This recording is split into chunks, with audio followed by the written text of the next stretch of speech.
Hello दोस्तों, तो इस वीडियो में हम पढ़ेंगे न्यूटन का गुरुत्वाकर्षण नियम है। तो पिछली वीडियो में हम लोगों ने पढ़ा था कि न्यूटन के कितने नियम हैं और तीन नियम था। तो तीनों नियम क्या क्या डिफाइन कर रहा था। तो इस वीडियो में हम लोग पढ़ेंगे न्यूटन का गुरुत्वाकर्षण नियम। तो आइए स्टार्ट करते हैं दोस्तों। न्यूटन का गुरुत्वाकर्षण नियम ये क्या है कि सर्वप्रथम न्यूटन ने 1986 में यह बताया कि ब्रह्मांड में प्रत्येक पिंड एक दूसरे को अपनी ओर आकर्षित करता है। अगर मान लीजिए दो पिंड में से एक पिंड पृथ्वी है और जिस बल से अपनी और पृथ्वी किसी वस्तु को अपने केंद्र की ओर खींचती है उसे ग्रेविटेशनल कहते हैं, यानी कि उसे ही गुरुत्वाकर्षण कहते हैं। न्यूटन ने बताया क्या कि ब्रह्मांड में प्रत्येक पिंड एक दूसरे को अपनी ओर अट्रैक्ट करती है। और क्या बताया, ये बताया कि अगर दो पिंडों में से एक पिंड अगर पृथ्वी है और पृथ्वी जिस बल से अपने केंद्र की ओर किसी वस्तु को खींचती है तो उसे ही क्या कहते हैं, ग्रेविटेशनल, यानी कि गुरुत्वाकर्षण उसी को ही कहते हैं। हालांकि दोस्तों भारत में भी महान महान वैज्ञानिक हुए, उसी में से एक थे भारत के महान प्राचीन वैज्ञानिक ब्रह्मागुप्त ने न्यूटन से पूर्व ही बता दिया था कि सभी वस्तुएं जो है पृथ्वी की ओर आकर्षित होती है। परंतु न्यूटन ने इसे क्या किया कि गणितीय विधि से गुरुत्वाकर्षण के नियम को ही सिद्ध कर दिया।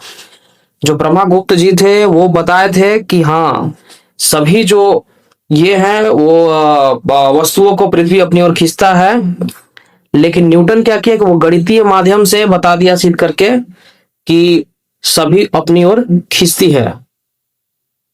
तो न्यूटन के अनुसार क्या है नियम उसका, न्यूटन का अब ये जान लेते हैं हम लोग कि आखिर गुरुत्वाकर्षण पे क्या अपना वो फिलॉसफी दिया है।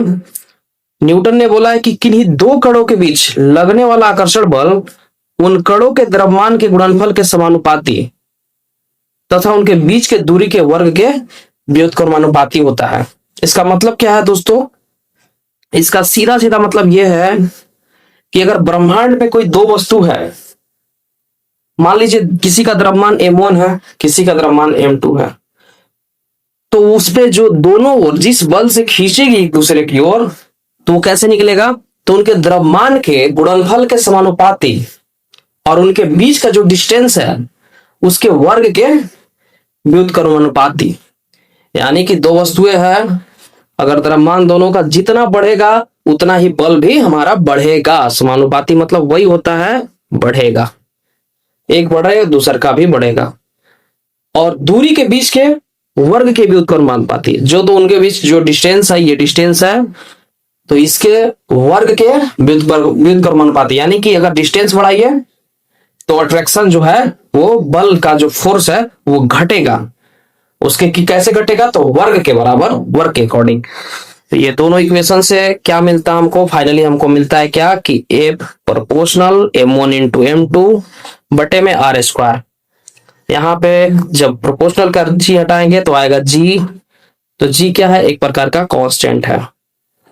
तो इससे हमको यही पता चला कि ब्रह्मांड में दो वस्तुओं के बीच लगने वाला आकर्षण बल उन्हीं दो वस्तुओं के द्रव्यमान के गुणनफल के समानुपाती और उनके बीच के दूरी के वर्ग के व्युत्क्रमानुपाती होता है। इसका मतलब क्या कि अगर पृथ्वी और सूर्य के बीच की दूरी वास्तविक स्थिति से दुगुनी होती है तो सूर्य द्वारा पृथ्वी पर लगाया गया गुरुत्वाकर्षण बल वर्तमान का चौथा भाग होगा। कह रहा है कि अगर मान लीजिए पृथ्वी और सूर्य के बीच की दूरी को हम दुगुनी कर देते हैं तो उन लोगों के बीच का जो गुरुत्वाकर्षण बल है कितना हो जाएगा, तो दूरी के वर्ग के व्युत्क्रमानुपाती है। तो जब दूरी हो जाएगा दुगनी तो उसका वर्ग हो जाएगा 1/4, यानी 1/4 उसका अट्रैक्शन बल हो जाएगा गुरुत्वाकर्षण। अब आइए पढ़ते हैं जो इस जी का वैल्यू है उसके बारे में कि उसको क्या बोलते हैं, यूनिवर्सल ग्रेविटेशनल कांस्टेंट, यानी सार्वत्रिक गुरुत्वाकर्षण नियतांक भी इसको बोलते हैं। तो न्यूटन ने गुरुत्वाकर्षण के नियम अनुसार क्या दिया दोस्तों कि F बराबर जी mm बटे r स्क्वायर। इस नियम में क्या है, जी एक कांस्टेंट है जिसको बोलते हैं सार्वत्रिक गुरुत्वाकर्षण नियतांक, जिसका मान क्या होता है 6.67 गुणे 10⁻⁻11 न्यूटन मीटर प्रति KG square. Sorry newton metre square होता है, यहाँ पे एक मिस हो रहा है, स्क्वायर न्यूटन मीटर स्क्वायर प्रति केजी स्क्वायर। अब जी का ये यूनिट कहां से आया दोस्तों, तो ये देखिए एफ इक्वल टू होता है जी एम एम बटे आर स्क्वायर। अब क्या करेंगे, जी को यहीं छोड़ देंगे तो ये आर ऊपर चला जाएगा, तो एफ आर स्क्वायर हो जाएगा बटे में m1 इंटू m2। तो एफ यानी बल का मात्रक होता है न्यूटन, आर स्क्वायर माने कि दूरी को स्क्वायर करेंगे तो मीटर स्क्वायर, बटे में m1 इंटू m2 है तो यानी केजी स्क्वायर। तो जी का मान क्या है, न्यूटन मीटर स्क्वायर प्रति केजी स्क्वायर। आइए दोस्तों देखते हैं कि गुरुत्वाकर्षण नियतांक क्या है। तो गुरुत्वाकर्षण नियतांक क्या है दोस्तों, तो गुरुत्वाकर्षण नियतांक उस आकर्षण बल के बराबर है जो एक दूसरे से एकांकी दूरी पर रखे एकांक द्रव्यमान वाले दो कणों के बीच का कार्य करता है। ये नियतांक क्या है, तो यह उस आकर्षण बल के बराबर है अगर 1-1 किलो के दो वस्तु एक दूसरे से 1 मीटर की दूरी पर रखे गए हैं तो दोनों के बीच यही बल कार्य करता है। अब आते पढ़ते हैं कि acceleration due to gravity of earth, पृथ्वी का गुरुत्वीय त्वरण। आखिर जी, छोटी जी वो था, बड़ी जी गुरुत्वाकर्षण नियतांक, ये है छोटी जी। तो जैसे कि पृथ्वी अपनी और किसी वस्तु को खींचती है, जैसे हम लोग देखे होंगे बॉल जो फेंकते हैं तो अचानक से पृथ्वी पर आके गिर जाती है। जैसे यहाँ पे दिया हुआ है क्या कि यदि कोई वस्तु मुक्त रूप से पृथ्वी की ओर गिर रही है तो वस्तु के वेग में 1 सेकंड में होने वाली वृद्धि पृथ्वी का गुरुत्वीय त्वरण कहलाता है। अगर कोई वस्तु को अगर हम ऊपर फेंके मुक्त अवस्था में अगर वो गिर रही है तो 1 सेकंड में जो उसके वेग में परिवर्तन होगा उसी को क्या कहते हैं, गुरुत्वीय त्वरण। हम पढ़े हैं कि एक्सेलरेशन क्या है कि वेग में परिवर्तन की दर को ही त्वरण कहते हैं। तो वही कि जब हम एक मुक्त पिंड को एक पिंड को मुक्त अवस्था में फेंकते हैं तो पृथ्वी की ओर अगर आकर्षित होती है तो 1 सेकंड में उसके वेग में जो परिवर्तन होता है उसी को क्या कहते हैं, गुरुत्वीय त्वरण कहते हैं। तो आइए इसका मान का, इसका वैल्यू को समझते हैं दोस्तों। अगर कह रहा है कि अगर पृथ्वी का द्रव्यमान है एम ई, एम मतलब होता है मास, ई नीचे लिखा गया यानी कि अर्थ, और त्रिज्या है आर ई यानी कि रे उसका जो रेडियस, और ई पृथ्वी का है, और वस्तु का द्रव्यमान है एम, और ये वस्तु पृथ्वी तल की कुछ ऊंचाई पर स्थित है, तो पृथ्वी द्वारा उस पर लगाया गया आकर्षण बल क्या होगा, तो एफ बराबर जी जो हम लोग पढ़े थे गुरुत्वाकर्षण नियतांक एम ई यानी पृथ्वी का द्रव्यमान ये एम ई, और एम वस्तु का द्रव्यमान आर ई स्क्वायर यानी पृथ्वी की त्रिज्या। चूंकि बल एफ के कारण ही वस्तु में गुरुत्वीय त्वरण जी उत्पन्न होता है। आखिर जो ये गुरुत्वीय त्वरण क्यों उत्पन्न हो रहा है, तो एक बल जो एफ है उसी के कारण ना, उसी बल से ना खींच रही है अपनी ओर किसी वस्तु को पृथ्वी ऊपर से, तो एफ बराबर यहाँ पे एम जी हो जाएगा। दरअसल W बराबर mg भी होता है, तो वही वो जो भार क्या है बल को महसूस करवाती है, इसलिए बराबर mg। तो अगर ये इक्वेशन इक्वल करते हैं तो mg equal to G M M बटे में आर ई स्क्वायर, अर्थात एम से एक कट गया यानी कि पिंड का द्रव्यमान कट गया, यानी कि यहां से क्या मान निकला, जी छोटी जी इक्वल टू बड़ी जी एम ई बटे में आर ई स्क्वायर, यानी कि वस्तु का द्रव्यमान कट गया।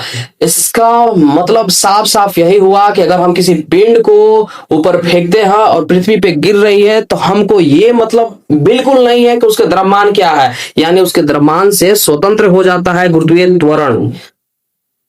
मतलब समझे आप लोग क्या कि इस समीकरण से यही इसका मतलब निकलता है कि गुरुत्वीय त्वरण का मान किसी वस्तु के भार पर निर्भर नहीं करता है, सिर्फ पृथ्वी के भार और पृथ्वी की रेडियस पे निर्भर करता है।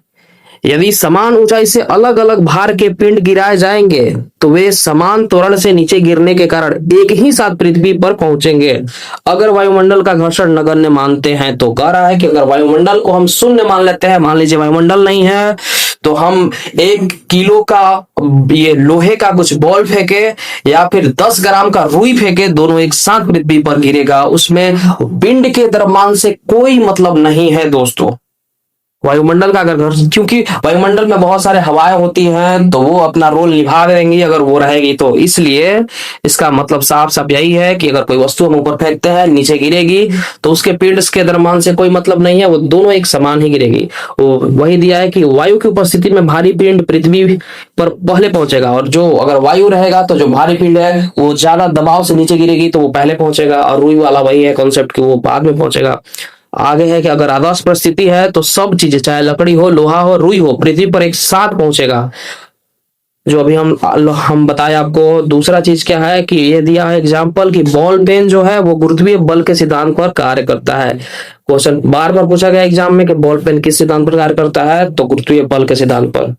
आगे क्या है कि चक्कर लगा रहे हैं अंतरिक्ष यान से, यदि एक सेब छोड़ा जाता है तो वह अंतरिक्ष में गुरुत्वाकर्षण के अभाव में अंतरिक्ष यान के साथ साथ उसी गति से गतिमान रहेगा। कह रहा है कि अगर चक्कर लगा रहे कोई अंतरिक्ष यान है, उससे यदि सेब एक छोड़ेंगे तो वो अंतरिक्ष में गुरुत्वाकर्षण के अभाव में, अगर वहां पे गुरुत्वाकर्षण नहीं है तो अंतरिक्ष यान के साथ साथ उसी गति से गतिमान रहेगा।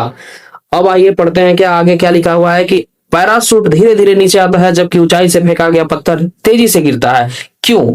क्योंकि पैराशूट बड़ा है, उसका पृष्ठ का क्षेत्रफल बड़ा है, तो भाई जाहिर सी बात है क्षेत्रफल बड़ा है तो हवा का दबाव भी वो ज्यादा झेलेगा, तो इसीलिए क्या है उस पर लगने वाला जो प्रतिरोध है वो अधिक होता है और उसको उधर ही रोक लेगा। लेकिन अगर अगर वही चीज क्या है कि ये गेंद होगा एक, तो गेंद का क्षेत्रफल छोटा होगा तो तेजी से नीचे गिर जाएगा, तो पैराशूट का क्षेत्रफल अधिक होने के कारण वो लेट से गिरेगा, वो दबाव झेलेगा। तो चलिए इस वीडियो के माध्यम से बस इतना ही बताना था, गुरुत्वाकर्षण एक छोटा सा टॉपिक। आगे मिलते हैं फिर एक नए वीडियो के साथ। Thank you so much.